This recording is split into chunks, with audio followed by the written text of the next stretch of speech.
Recentemente, um comandante militar dos Estados Unidos disse aos seus soldados que a guerra contra o Irã fazia parte do plano de Deus para trazer o Armagedon.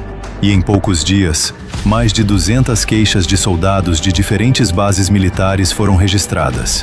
E todas diziam a mesma coisa. Oficiais estavam usando o livro do Apocalipse para tentar justificar essa guerra. Mas enquanto o resto do mundo enxerga esse conflito como apenas mais uma disputa política entre grandes potências, algo está acontecendo que pouquíssimas pessoas conseguem ver. Esta guerra está simultaneamente ativando as profecias finais de 3 religiões diferentes: cristianismo, islã e judaísmo. Os 3 sistemas de crença estão sendo empurrados em direção ao mesmo ponto. E hoje você vai ver o que a Bíblia já havia advertido sobre isso, junto com algumas informações que vão te deixar profundamente perturbado. Para entender o que está verdadeiramente acontecendo nessa guerra, há algo que você precisa saber e que quase ninguém fala. O governo do Irã não pensa como um governo comum. A República Islâmica do Irã segue a crença em um líder religioso chamado o Mahdi, o 12º imame. Eles acreditam que ele desapareceu no ano de 864 depois de Cristo e que permanece vivo até hoje, oculto por Alá. De acordo com sua doutrina, esse Mahdi só retornará quando o mundo estiver mergulhado em caos absoluto, um estado de desordem extrema que eles chamam de Grande Fitna. E por causa disso, a liderança iraniana não enxerga a destruição como derrota. Para eles, quanto pior o mundo fica, mais próximo está o retorno do seu Messias. A Guarda Revolucionária Iraniana, o braço militar mais poderoso do regime, se considera o exército pessoal desse Mahdi. E desde a Revolução de 1979, a missão declarada do Irã tem sido preparar o caminho para o seu retorno. Em outras palavras, enquanto os analistas ocidentais tentam entender essa guerra através da lógica militar e da diplomacia, o regime iraniano está lendo um roteiro completamente diferente. Para eles, cada bomba que cai sobre o país é mais uma confirmação de que o fim está próximo e de que o Mahdi deve retornar para salvar os fiéis. Mas o Irã não é o único lado lendo essa guerra como se fosse profecia. Do lado cristão, algo muito sério está acontecendo nos Estados Unidos. Pastores com milhões de seguidores estão declarando abertamente que esse conflito é o cumprimento do plano de Deus para o retorno de Jesus. Um dos mais proeminentes líderes evangélicos americanos afirmou, no próprio primeiro dia dos ataques ao Irã, que profeticamente tudo estava acontecendo no momento exato certo. E não são apenas pastores. Dentro do próprio exército americano, comandantes foram denunciados por dizer aos soldados que o presidente havia sido ungido por Deus para iniciar a batalha final. Para esses grupos, a guerra contra o Irã não é qualquer conflito. Eles acreditam que este é o passo que faltava para completar o cenário descrito no livro de Ezequiel, capítulos 38 e 39. Ali, a Bíblia descreve uma grande coalizão vinda do norte, que inclui a Pérsia, o nome antigo do Irã, se levantando contra Israel nos últimos dias. E agora preste muita atenção, porque ainda há uma terceira religião nessa equação. Do lado judeu, a guerra também está acelerando uma expectativa que vem se construindo há muitos anos: a construção do terceiro templo em Jerusalém. O Instituto do Templo, uma organização sediada em Jerusalém, já recriou as vestes sacerdotais, os instrumentos usados nos rituais de sacrifício e até conduziu um ensaio público da cerimônia da vaca vermelha. O ministro Itamar Ben-Gvir, no ano passado, liderou orações abertas no Monte do Templo, quebrando um acordo que existia desde 1967 entre Israel e a Jordânia. Dentro do judaísmo, a construção desse templo está ligada à vinda do Messias, que em sua crença ainda não chegou.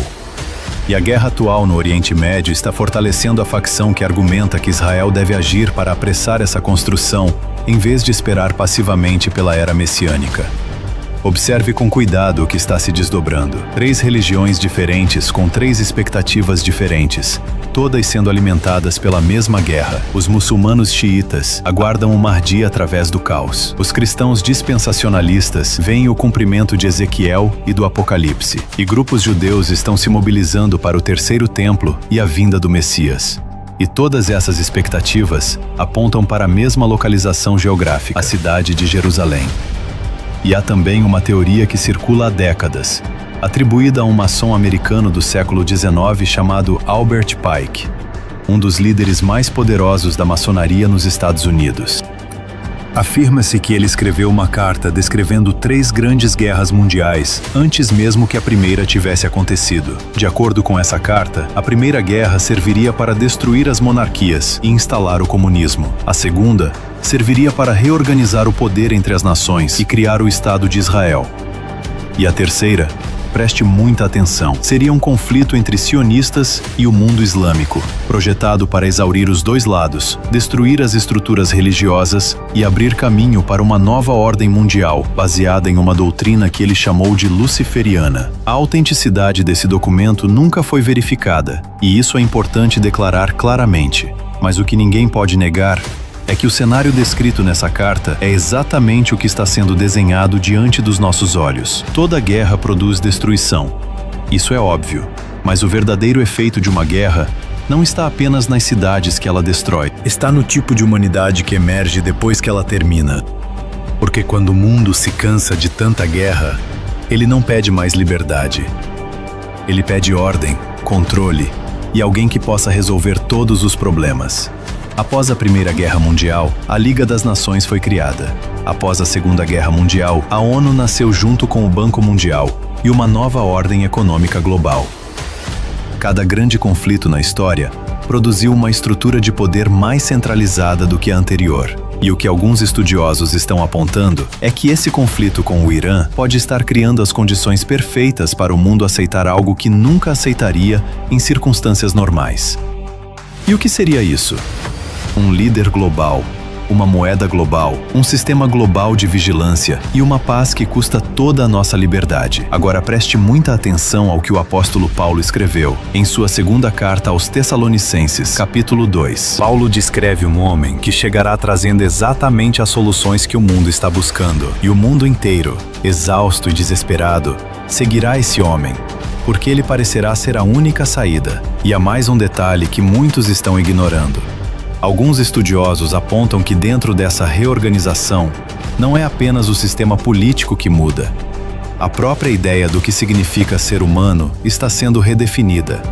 A corrida em direção ao transhumanismo, que é o uso da tecnologia para modificar o corpo e a mente humanos, não está separada desse movimento. A promessa é de uma humanidade aperfeiçoada pela ciência, que não precisa mais de redenção, que não precisa mais de salvação, e que se torna o seu próprio Deus. Isso ecoa o que aconteceu em Gênesis 11, quando os homens tentaram construir uma torre para alcançar os céus. Não era meramente uma torre feita de tijolos, era uma declaração: não precisamos de Deus. E a Bíblia diz que o Senhor desceu e confundiu a língua deles, porque ele sabia onde isso terminaria. E o que está sendo proposto hoje é uma nova torre de Babel, só que desta vez, construída com inteligência artificial, biotecnologia e controle digital. A guerra no Irã pode terminar amanhã ou durar anos.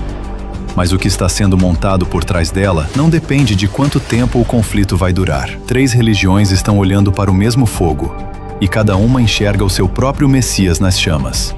E quando o mundo estiver cansado o suficiente, exausto o suficiente e desesperado o suficiente, alguém vai se levantar e finalmente oferecer paz. Mas Jesus advertiu seus discípulos no Evangelho de Mateus 24 que o primeiro sinal do fim não seria a guerra. Seria o engano. O maior perigo não é a bomba que cai, é a mentira que é criada depois.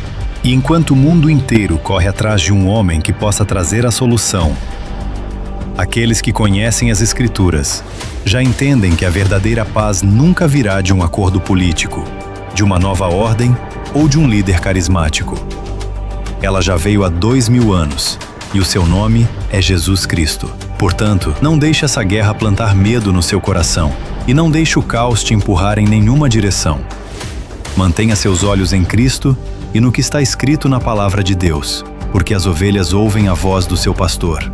E quem segue Jesus nunca andará nas trevas. Se isso mudou a forma como você vê o que está acontecendo no Oriente Médio, compartilhe com alguém que está assistindo às notícias, mas perdendo o quadro maior. Inscreva-se e fique por perto, porque essa história está longe de terminar.